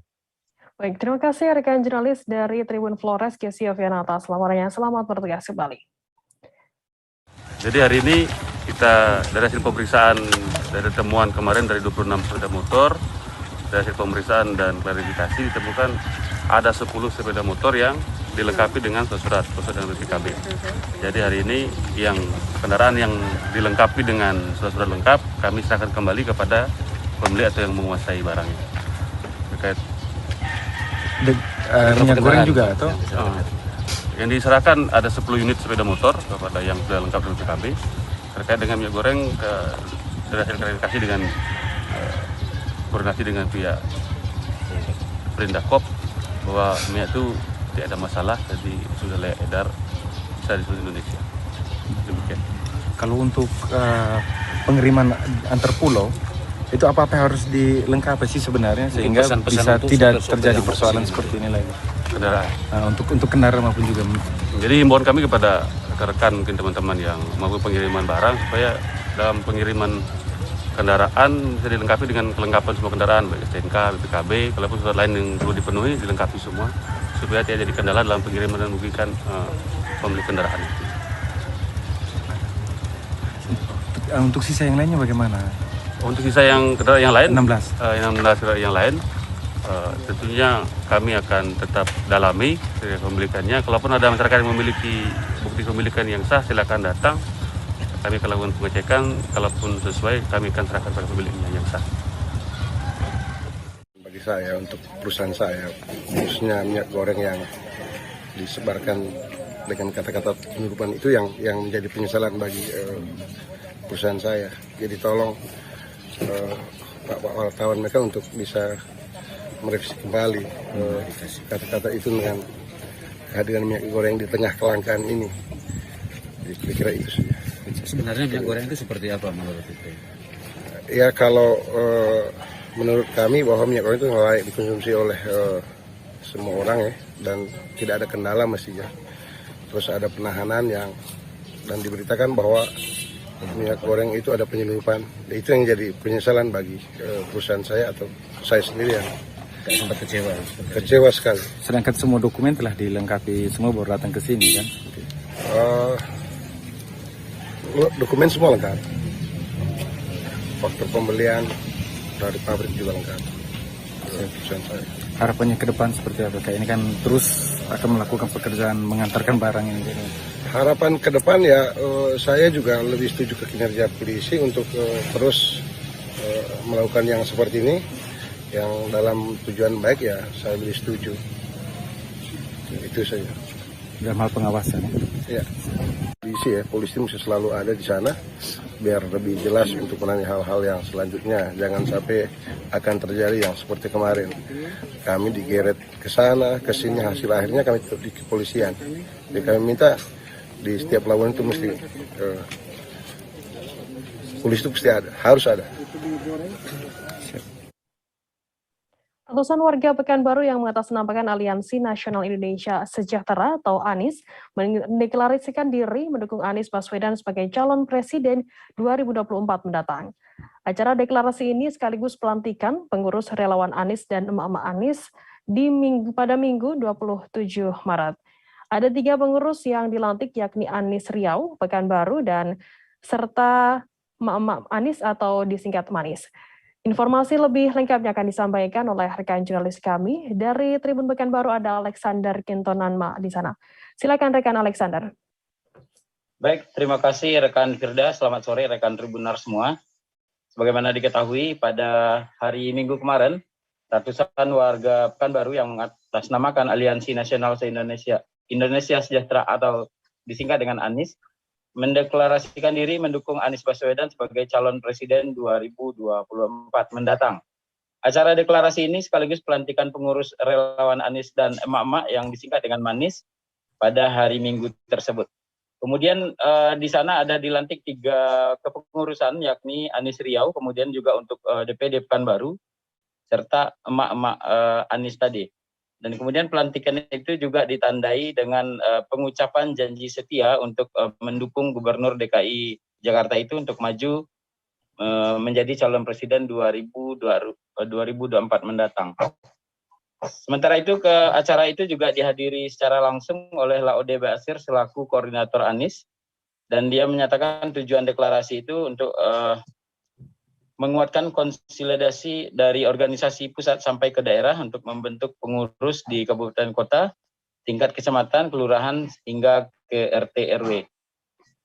Nah, dia juga mengatakan kalau misalnya ini sudah terbentuk, akan mudah mengkampanyekan Anies sebagai calon presiden tahun 2024 mendatang. Dengan cara sosialisasi, kemudian hasil program kerja yang telah dilakukan Anies kepada masyarakat luas. Nah, sebelum dilakukan deklarasi tersebut, rekan Firda juga dilakukan terlebih dahulu peresmian rumah Anies yang berada di Jalan Abdul Muiz, Pekanbaru, yang diketuai oleh Iskandar. Kegiatan ini juga dihadiri oleh para relawan dan juga para simpatisan di sana. Demikian rekan Firda. Baik, terima kasih rekan jurnalis dari Tribun Pekanbaru Alexander atas laporannya. Selamat bertugas kembali. Dan Tribuners, akan kami tampilkan wawancara dari Laode Basir, koordinator Anies. Berikut liputannya untuk Anda. Bentuk organisasi. Kami membentuk organisasi relawan. Jadi yang utama dilakukan itu adalah pertama menguatkan organisasi, konsolidasi organisasi dari pusat sampai ke daerah. Deklarasi adalah hanya momentum untuk membangkitkan semangat, menguatkan, ya, baik itu di levelnya provinsi, di levelnya kabupaten kota. Pasca deklarasi sebagaimana saya sampaikan dalam arahan tadi adalah bagaimana pengurus provinsi mengkonsolidasikan kabupaten kota, membentuk pengurus di kabupaten kota. Pengurus kabupaten kota membentuk pengurus kecamatan, pengurus kelurahan, desa sampai RT RW. Tujuannya adalah memperbanyak jaringan relawan sampai ke level RT RW untuk mensosialisasikan Bapak Anies Rashid Baswedan. Apa yang disosialisasikan kan? Hasil-hasil kerja beliau, hasil-hasil produksi beliau, atau baik yang berupa fisik maupun kebijakan-kebijakan non-fisik yang dapat dirasakan banyak manfaatnya oleh masyarakat. Situasi dan kondisi di Kota Kendari, Sulawesi Tenggara pasca kejadian gempa terpantau kembali normal Minggu 27 Maret.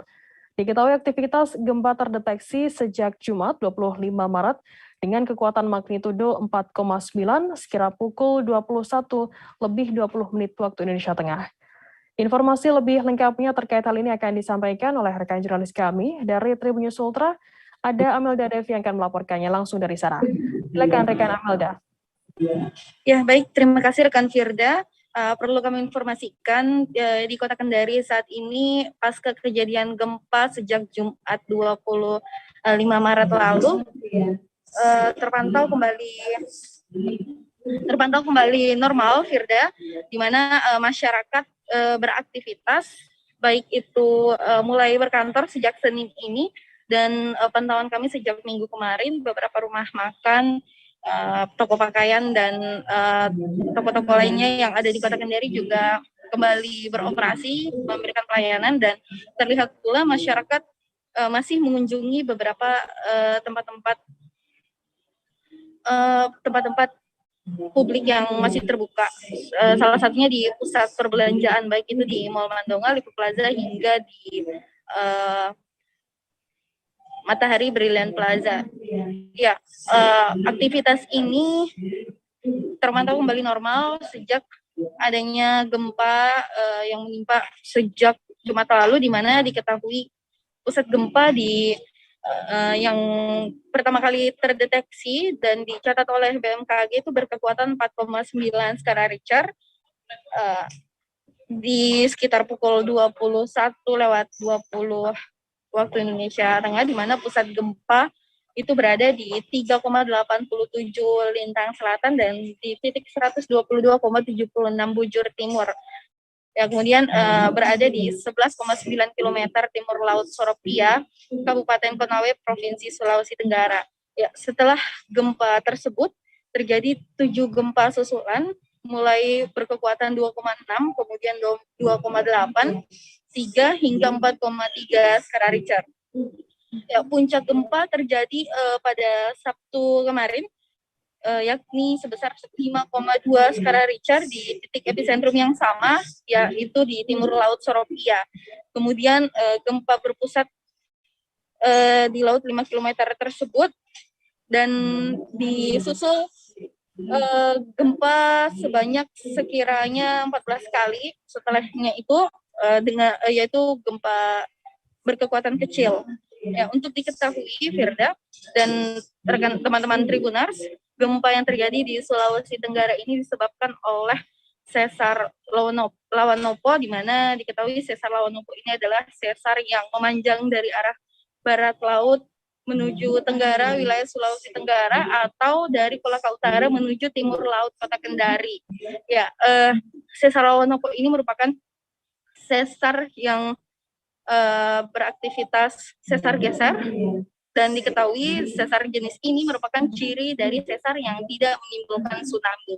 Dan perlu diketahui juga Tribuners, setelah kejadian gempa tersebut tidak ada laporan adanya kerusakan maupun akibat fatal yang diakibatkan kejadian gempa tersebut. Demikian, Firda. Baik, terima kasih rekan jurnalis dari Tribun News Ultra Amelda Devi atas laporannya. Selamat bertugas kembali. Tribuners, selesai jeda kami akan kembali dengan informasi menarik lainnya, tetaplah di Live Update.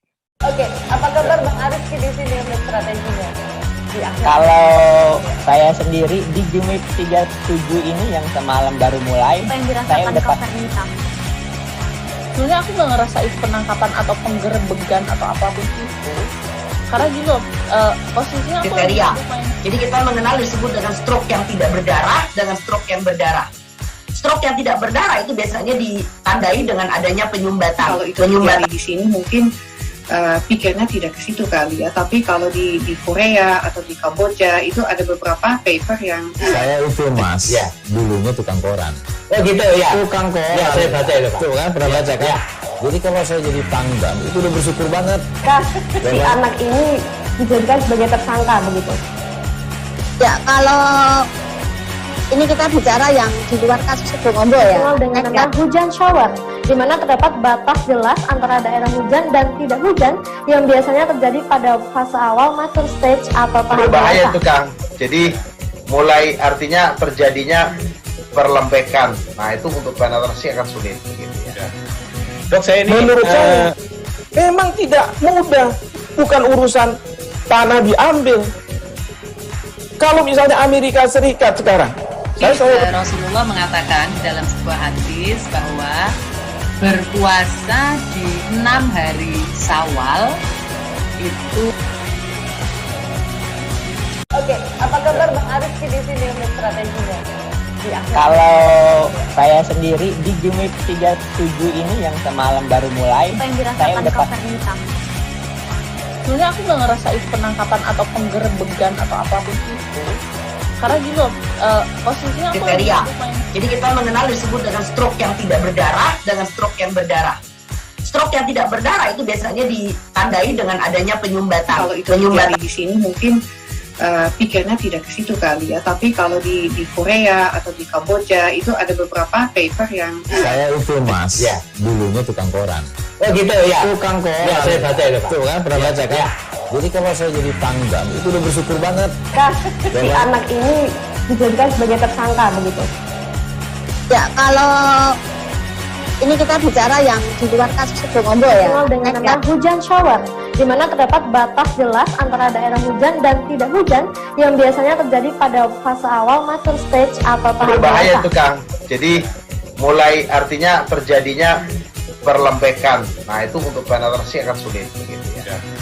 Dok, saya ini menurut saya memang tidak mudah, bukan urusan tanah diambil. Kalau misalnya Amerika Serikat sekarang, Rasulullah mengatakan dalam sebuah hadis bahwa berpuasa di 6 hari Syawal itu. Oke, apa kabar Bang Arief di sini untuk strateginya? Kalau saya sendiri di Jumit 37 ini yang semalam baru mulai, saya udah pas. Sebenarnya aku nggak ngerasain penangkapan atau penggerebegan atau apapun itu. Karena gini loh, posisinya aku kriteria. Jadi kita mengenal disebut dengan stroke yang tidak berdarah dengan stroke yang berdarah. Stroke yang tidak berdarah itu biasanya ditandai dengan adanya penyumbatan. Kalau itu terjadi di sini mungkin pikirnya tidak ke situ kali ya, tapi kalau di Korea atau di Kamboja itu ada beberapa paper yang saya itu mas, ya dulunya tukang koran. Oh gitu ya. Tukang koran. Ya saya baca itu Pak. Tuh kan pernah baca kan? Jadi kalau saya jadi pangdam itu udah bersyukur banget. Si anak ini dijadikan sebagai tersangka begitu. Ya, kalau ini kita bicara yang di luar kasus Sebongombo ya. Dikenal dengan nama hujan shower, di mana terdapat batas jelas antara daerah hujan dan tidak hujan yang biasanya terjadi pada fase awal mature stage atau tahap berbahaya dewasa. itu Kang. Jadi mulai artinya terjadinya perlembekan. Nah itu untuk penetrasi akan sulit begitu ya. Dok, saya ini menurut saya memang tidak mudah, bukan urusan tanah diambil. Kalau misalnya Amerika Serikat sekarang, Rasulullah mengatakan dalam sebuah hadis bahwa berpuasa di 6 hari Syawal itu. Oke, apa kabar Bang Arief di sini untuk strateginya? Kalau saya sendiri di Jumit 37 ini yang semalam baru mulai, saya udah pas. Sebenarnya aku nggak ngerasain penangkapan atau penggerebegan atau apapun itu. Karena gini loh, posisinya aku kriteria. Jadi kita mengenal disebut dengan stroke yang Terima kasih Anda masih bersama kami di live update. Kita beralih ke informasi selanjutnya, Saudara. Ruang rapat Dinas Tenaga Kerja Jember ambruk pada Minggu 27 Maret malam. Bangunan berukuran 15 kali 7 meter tersebut yang ambruk pada bagian atap dan tembok sisi timur ruang rapat. Beberapa barang yang rusak seperti pendingin ruangan, podium, kursi, dan juga alat roasting kopi selain tembok dan juga atap yang roboh. Beruntungnya tidak ada korban jiwa dalam peristiwa tersebut. Untuk mengetahui informasi lebih lengkapnya terkait hal ini, kami sudah tersambung dengan jurnalis dari surya.co.id, ada Sri Wahyunik yang akan melaporkannya. Silakan rekan Yuni, laporan Anda. Ya, selamat sore Firda dan juga Tribuners. Ya, memang kemarin sekitar pukul 18 lebih 15 menit atau kalau di Jember Jawa Timur itu sekitar waktu sholat maghrib, itu memang ruang rapat atau aula Dinas Tenaga Kerja Jember yang berada di Jalan Kartini Jember Jawa Timur itu ambruk. Jadi beruntung tidak ada korban jiwa dalam peristiwa itu karena terjadi di petang dan juga hari Minggu. Namun ada penjaga malam yang mengetahui peristiwa itu dan beruntung sebelumnya sudah mengetahui ada tanda-tanda keretakan di bangunan itu sehingga menyelamatkan diri. Jadi penjaga malam yang bernama Nari itu mengatakan tadi waktu saya wawancarai itu sekitar pukul 5 sore dia sedang makan di ruang tersebut. Memang dia sehari-hari berjaga di tempat itu sedang makan pukul 5 sore. Kemudian dia mendengar ada suara keretakan tembok. Jadi di sisi timur bangunan yang berukuran 15 kali 7 meter persegi itu dia mendengar keretakan, akhirnya dia menyelamatkan diri dan membersihkan alat makannya, kemudian dia keluar dari ruangan tersebut. Sekitar pukul 6 petang, 15 menit atau pukul 6 petang itu dia sedang sholat maghrib, kemudian tiba-tiba terdengar suara bangunan ambruk. Ketika dicek ternyata aula atau ruang rapat itu sudah ambruk, keseluruhan atap itu memang ambruk, kemudian di tembok di sisi timur itu juga roboh. Sebagai informasi saja, di ruangan itu memang berbatasan langsung dengan selokan. Jadi ada sebuah selokan kecil yang menurut Nari ketika itu memang debit selokan itu sedang tinggi karena memang beberapa hari terakhir Kabupaten Jember itu dilanda hujan. Jadi ketika itu memang hujan masih ringan, namun selokan itu debitnya memang naik. Dan beberapa hari terakhir Jember sendiri diguyur hujan. Dan sehingga dimungkinkan bangunan yang mepet atau berhimpitan dengan selokan itu terkikis air atau tergerus air, sehingga menyebabkan bangunan itu roboh. Selain itu juga di sisi atapnya juga sudah lapuk karena memang sudah lama. Kalau menurut Nari itu sejak tahun 2004 semenjak dia berada di situ memang tidak ada renovasi. Hanya ada renovasi kecil seperti plafon dan juga pengecatan, sehingga tidak aneh bangunan itu lapuk dan ketika diguyur hujan beberapa waktu terakhir ini akhirnya menjadi ambruk. Selain juga di fondasinya itu tergerus air dari selokan. Dan Firda dan juga Tribuners, beberapa barang yang rusak memang tidak ada korban jiwa tapi ada kerugian material. Kalau Kepala Dinas Tenaga Kerja Jember tadi, Bambang Rudianto, mengatakan belum mengetahui berapa nilai kerugian dari ambruknya ruang rapat tersebut, tapi beberapa barang yang rusak itu ada 3 unit pendingin ruangan atau AC, kemudian juga ada 2 alat roasting kopi yang itu buatan teman-teman difabel yang ada di Kabupaten Jember. Kemudian juga ada kursi, podium dan juga beberapa barang di situ yang rusak selain bangunan dan keseluruhan atap yang ambrol seperti itu. Jadi selanjutnya hari ini memang melakukan pembersihan, kemudian juga tim dari Badan Penanggulangan Bencana Daerah BPBD Jember itu melakukan assessment untuk mengetahui taksiran kerugian. Selain itu juga selanjutnya dari situ nanti pihak Disnaker, Dinas Tenaga Kerja ini menyampaikan laporan dan kemudian usulan kepada Bupati Jember untuk mendapatkan perbaikan atas kerusakan bangunan itu. Kalau tadi saya sempat berbincang dengan Sekretaris Daerah Kabupaten Jember itu, perbaikan itu bisa dilakukan memakai anggaran di perubahan APBD di akhir tahun ini. Demikian Firda. Baik, terima kasih rekan jurnalis dari surya.co.id Sri Wahyuni atas laporannya. Selamat bertugas kembali. Dan Tribuners akan kami tampilkan wawancara dari Nari, seorang penjaga malam di Senagar, Jember. Berikut liputannya untuk Anda. 18.15. Waktu itu kondisi hujan atau bagaimana, Pak? Ya hujan, gerimis. Tapi sungai ini agak besar memang, mungkin tergerus air. Erosi gitu ya? Iya. Bagian pondasinya. Ya. Dan juga bagian atas kayunya bagian ada yang lapuk. Ya. Terus waktu itu ada kegiatan? Ya? Ada kegiatan di ruangan ini? Nggak ada. Waktu itu saya libur ya? Berada di aula, terus waktu retak, krek-krek, saya langsung keluar. Ya.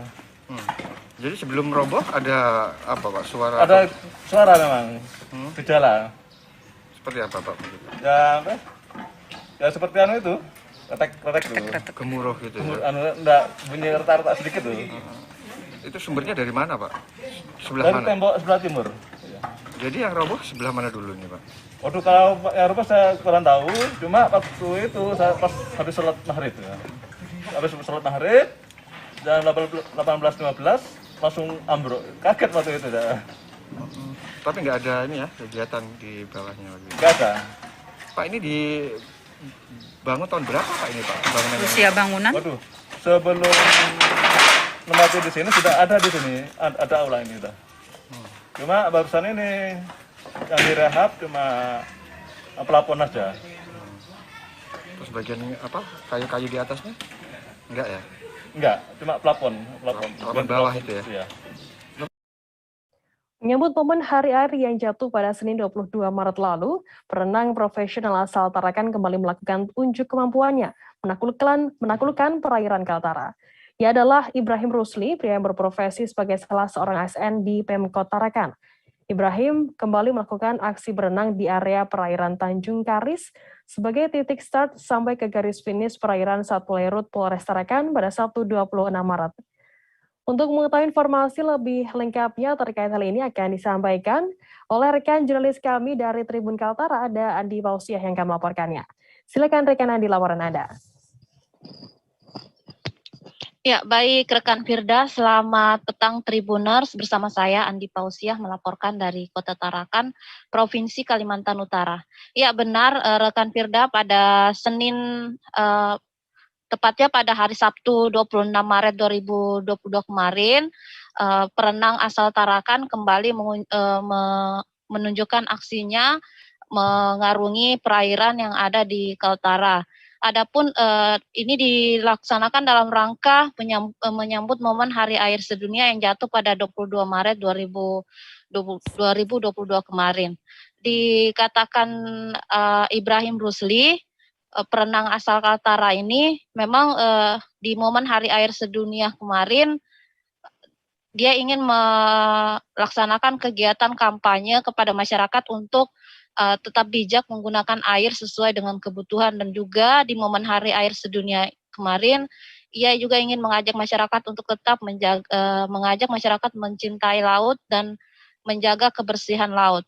Kemudian dikatakan Ibrahim Rusli kemarin, ia berangkat dari titik start sekitar pukul 11 WITA dan kemudian sampai tiba di lokasi finish di Mako Satpol Airut Polres Tarakan di Kelurahan Karangrejo sendiri sekitar pukul 13.54 atau sekitar 2 jam perjalanan.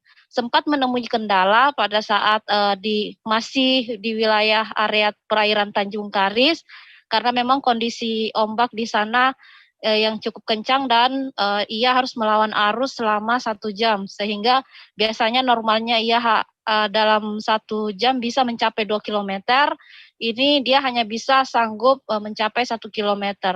Adapun panjang lintasan yang dilaluinya dari perairan Tanjung Karis menuju ke perairan di Kota Tarakan sendiri sepanjang 6 km.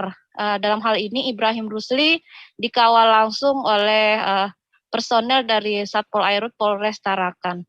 Untuk aksinya kali ini adalah di aksi yang ke-15 kalinya yang sudah dia lakukan. sebelumnya ia juga sudah pernah menaklukkan lintasan yang lebih panjang dari 6 km yang dilalui kemarin.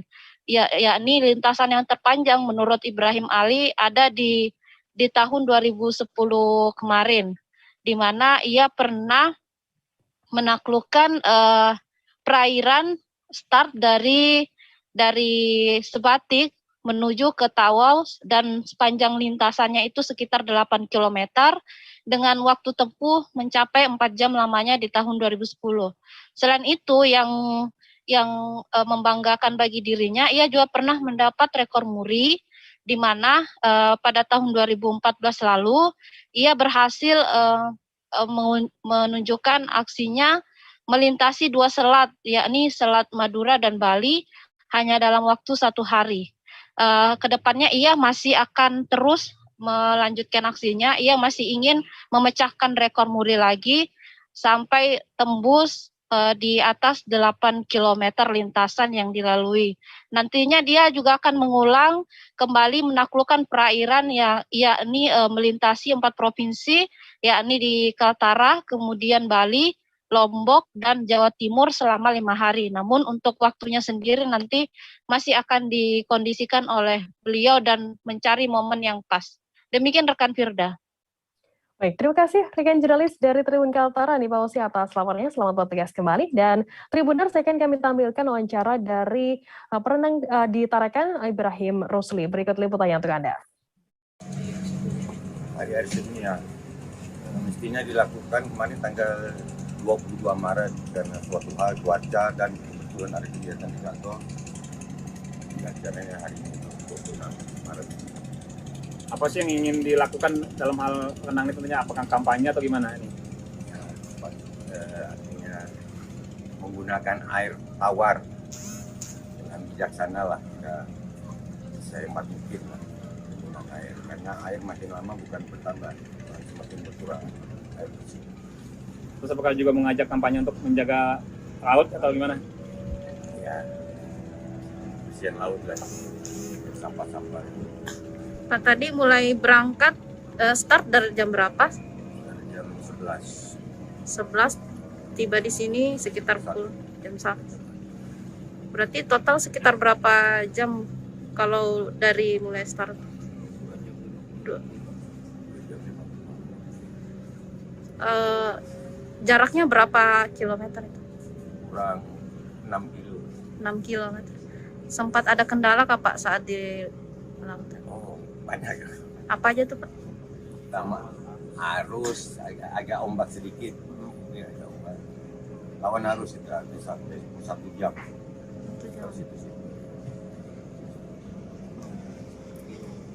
Persiapannya sendiri gimana Pak? Persiapannya kayak biasa, jogging, ya renang-renang tipis-tipis. Nah, ini kegiatan kami ini dari pemadam dari Damkar Tarakan. Teman-teman juga kita ucapkan terima kasih kepada teman-teman yang mendukung kegiatan ini, sama Bapak Wali Kota dan Beberapa hari menjelang Ramadan, anak-anak hingga orang dewasa bersih-bersih Danau Biru Cibanten di Kampung Masigit, Desa Sukabares, Kecamatan Ciomas, Kabupaten Serang pada Minggu 27 Maret. Mereka kompak bergotong royong membersihkan lumut dan tanaman liar di sekitar danau. Warga juga membawa bambu dan untuk mengangkut sampah ke daratan. Informasi lebih lengkapnya terkait hal ini akan disampaikan oleh rekan jurnalis kami dari Tribun Banten, ada Ahmad Tajudin yang akan melaporkannya. Silakan rekan Tajudin, laporan Anda. Baik rekan Firda dan Tribuners, selamat sore semuanya. Untuk diketahui bahwa sejumlah warga di Kabupaten Serang melakukan bersih-bersih Danau Biru Cibanten yang terletak di Kampung Masigit, Desa Sukaberes, Kecamatan Ciomas, Kabupaten Serang pada Minggu 27 kemarin. Di mana masyarakat di Ciomas, bukan hanya di masyarakat Ciomas, tapi beberapa daerah di yang terdekat dengan Danau Cibanten sendiri ikut serta membantu membersihkan Kali Cibanten. Mulai dari anak-anak hingga dewasa mereka membersihkan Kali Cibanten tersebut, mulai dari membersihkan lumut-lumut hingga tanaman liar yang ada di sana. Untuk informasi sendiri dari masyarakat sekitar bahwa tradisi bersih-bersih Danau Cibanten ini merupakan kegiatan rutin tahunan yang biasa dilakukan menjelang bulan suci Ramadan. Kemudian untuk kegiatannya sendiri dijelaskan oleh seorang tokoh masyarakat bernama Abah Haji Ajo. Dia menjelaskan bahwa Danau Cibanten ini merupakan danau pusat dari Kali Cibanten yang bersumber dari pegunungan Gunung Karang yang ada di Kabupaten Serang. Kegiatan ini biasa dilakukan oleh masyarakat setempat untuk membersihkan Kali Cibanten, di mana Kali Cibanten sendiri yang sempat terjadi pada 1 Maret 2022 kemarin telah terjadi banjir di Kota Serang yang disebabkan oleh meluapnya dari Kali Cibanten tersebut. Oleh sebab itu, setiap tahun untuk danau yang berada di Ciamas tersebut dibersihkan oleh masyarakat setempat guna pemeliharaan agar ke depan tidak terjadi banjir lagi. Adapun fungsinya sendiri dari danau tersebut dikelola oleh masyarakat untuk menjadi sebuah tempat wisata. Namun untuk pengelolanya sendiri semua dilakukan oleh masyarakat dengan swadaya dan yang anggaran dan segala macamnya dari masyarakat. Begitu, Firda. Baik, terima kasih rekan jurnalis dari Tribun Banten Ahmad Tajudin atas laporannya. Selamat bertugas kembali, dan Tribuners akan kami tampilkan wawancara yang tadi sudah dihimpun oleh Tajudin dari Abah Haji Ajo. Berikut liputannya untuk Anda. Ini tuh biasa dilakukan setiap tahun atau gimana? Setiap tahun, setiap mau puasa. Setiap mau puasa dilakukan pembersihan. Pembersihan. Gitu? Ini kalau untuk Kali Cibanten ini boleh dijelaskan kali apa ini, Pak? Kali bekas Sultan dulu, Sultan Hasanuddin. Bekas Sultan Hasanuddin. Iya, dia mau bawa air dari sini kan, bawa dari sini air ke Banten itu. Jadi pusatnya Banten tuh di sini. Pusatnya di sini. Dulunya mau bikin istananya di sini, Sultan itu. Ternyata keluar air di sini. Keluar air di sini. Makanya dibawa ke Karangan tuh ke sana. Kalau untuk tradisi ini dilakukan setiap tahun itu, Pak? Dia pembersihan. Pembersihan. Dulu zaman Haji Kasan masih ada, ini dibangun sama Haji Kasan. Terus setelah Haji Kasan nggak ada, yang melanjutkan Haji Zahidi. Dan punya pasir itu kan. Kemudian sekarang nggak ada nih. Terus di setiap tahun dibersihkan gitu, Pak, dikuras. Dibersihkan. Ini ada dingin tuh. Saya yang nanam dulu ya. Tahun 70 saya nanam ini. Kumbang. Terus ini yang dibersihkan kasih uang sama Dewan Tati. Nur Cahyana. Dewan Galindra. Yang pakai manual, pakai rakyat ini, pakai orang jadi angkutan ke atas. Jadi sekarang mah pengennya Beku ini harus diangkat sama berwisata ke sini, tapi nggak dipungut biaya ke sini mah. Jadi untuk para masyarakat yang nongkrong gitu ya? Iya. Untuk dulunya mah nggak boleh sama ini mah nggak boleh, tradisinya zaman sekarang zaman wisata ya. Warga RW 2 Kelurahan Lubang Buaya, Cipayung, Jakarta Timur menggelar pawai obor menjelang Ramadan. Setelah vakum selama 2 tahun, akhirnya puluhan warga bisa mengikuti pawai obor kembali. Dengan antusias, warga yang didominasi oleh anak-anak ini lebih dulu mengikuti sholat Isya berjamaah sebelum melakukan pawai obor. Para warga yang ikut pawai tersebut menerapkan protokol kesehatan secara ketat, di mana mereka diarahkan untuk wajib mengenakan masker. Untuk mengetahui informasi terkait hal ini akan disampaikan oleh rekan jurnalis kami dari Tribun Jakarta, ada Nur Indah Farah yang akan melaporkannya. Silakan rekan Indah, laporan Anda. Baik Firda dan rekan Tribun, bisa saya sampaikan bahwa pawai obor di RW 2 Kelurahan Lubang Buaya, Kecamatan Cipayung, Jakarta Timur telah berlangsung pada Minggu 27 Maret 2022 atau pada malam kemarin, di mana para warga yang mengikuti ini sangat antusias lantaran pawai obor tersebut telah vakum selama 2 tahun, sehingga warga yang didominasi oleh anak-anak mengikuti pawai obor dengan riang, di mana sebelumnya mereka melakukan sholat Isya berjamaah terlebih dahulu, kemudian setelahnya mereka melakukan nyanyian religi Islami sebelum pawai obor dimulai. Adapun bisa saya sampaikan bahwa pawai obor tersebut dijamin oleh DKM Masjid Jami At-Tawun yakni Muryadi, yang mengatakan bahwa protokol kesehatan tetap diterapkan selama jalannya pawai obor, di mana anak-anak yang berusia di bawah 7 tahun memerlukan pendampingan orang tua atau didampingi oleh orang tua mereka guna memastikan bahwa penggunaan masker tetap dilakukan atau tetap dipastikan selama berjalannya pawai obor tersebut. Kemudian ada pun rute pawai obor yang telah diselenggarakan pada malam tadi, yakni dimulai dari Jalan Keramat, kemudian menuju Jalan Monumen Pancasila Sakti, kemudian berbalik lagi atau berbelok ke arah kanan ke Jalan Cengkeh, kemudian masuk ke Jalan Keramat 3 dan berakhir di Jalan Keramat kembali. Seperti itu, Firda.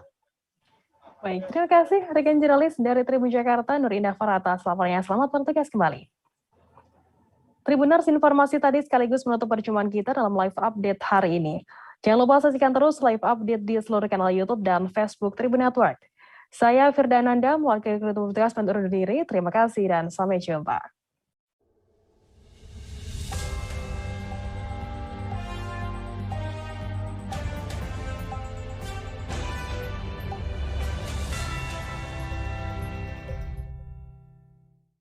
Jangan lupa like, subscribe, dan share ya!